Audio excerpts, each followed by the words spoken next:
Now, it appears that there'll be no limits and thresholds for donations to political parties moving forward.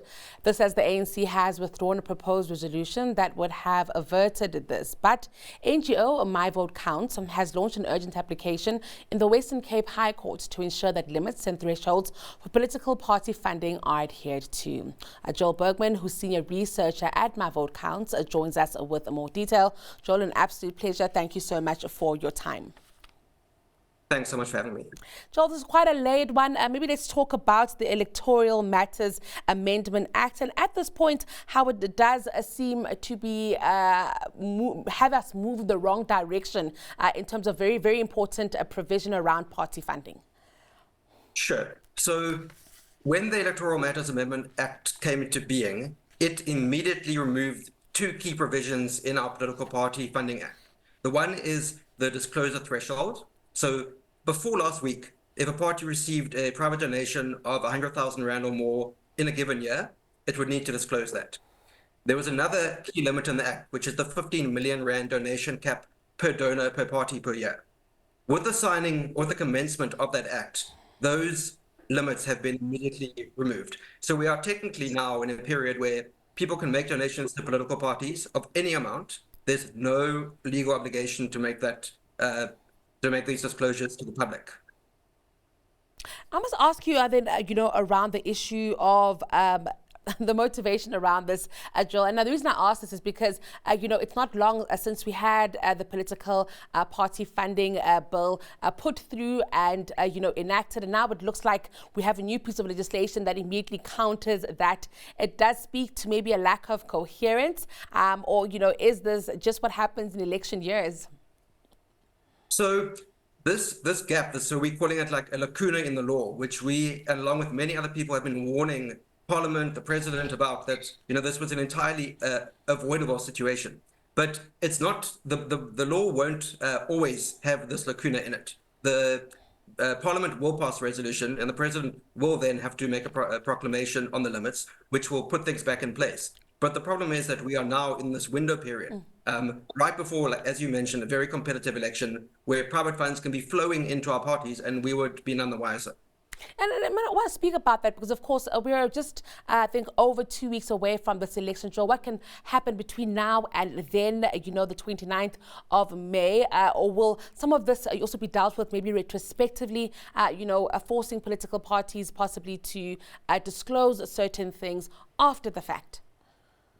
So our understanding, in consultation with our lawyers, is that there is a way to retrospectively deal with this issue.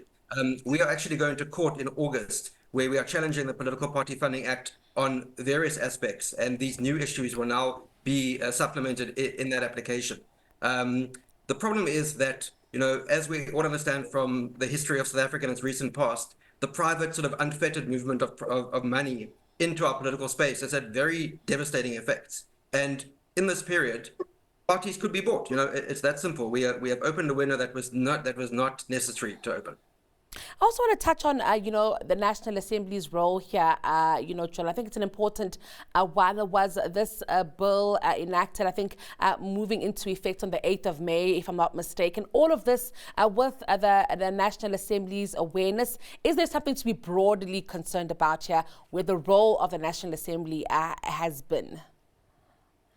So you're correct. There were submissions made to the Portfolio Committee on Home Affairs when the public submissions were called for in late January. In March, the Select Committee on Security and Justice similarly had submissions by civil society, by a bunch of organizations. Everyone brought this to Parliament's attention.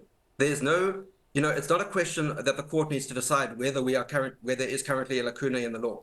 If you look at the order paper when Parliament was supposed to vote on that resolution, Parliament's own legal advisor said, until we do this, there's a gap in the law. So, it's not, we don't understand why Parliament didn't deal with this before sending it back to the President.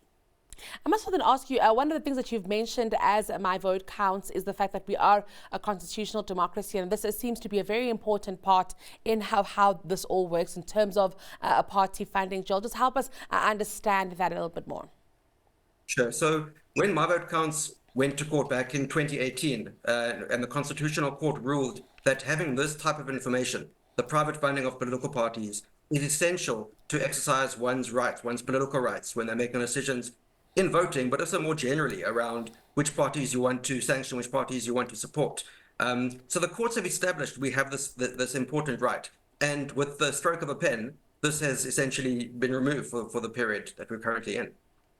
And just to then clarify, we know that there are some court matters to be heard in August, but between now and the election, Joel, anything in terms of court action coming to the fore?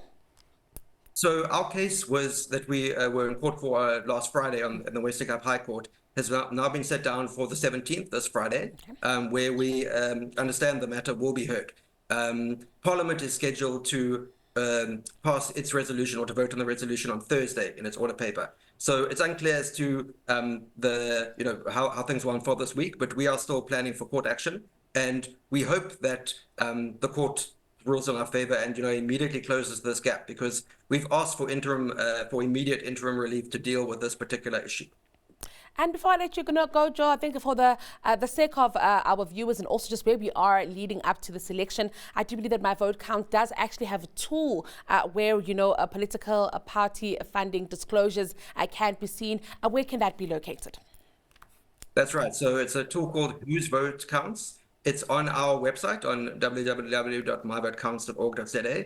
And we've basically taken all the official disclosures from the IEC and converted it into an online tool where you can analyze, you can look at per party, per donor, you can select different periods of time over the past 3 years. And it starts to sort of shine a light and create, you can sort of see the trends emerging about who is donating to our politics.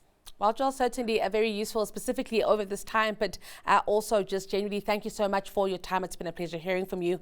That was Joel Bergman. He's Senior Researcher at My Vote Counts.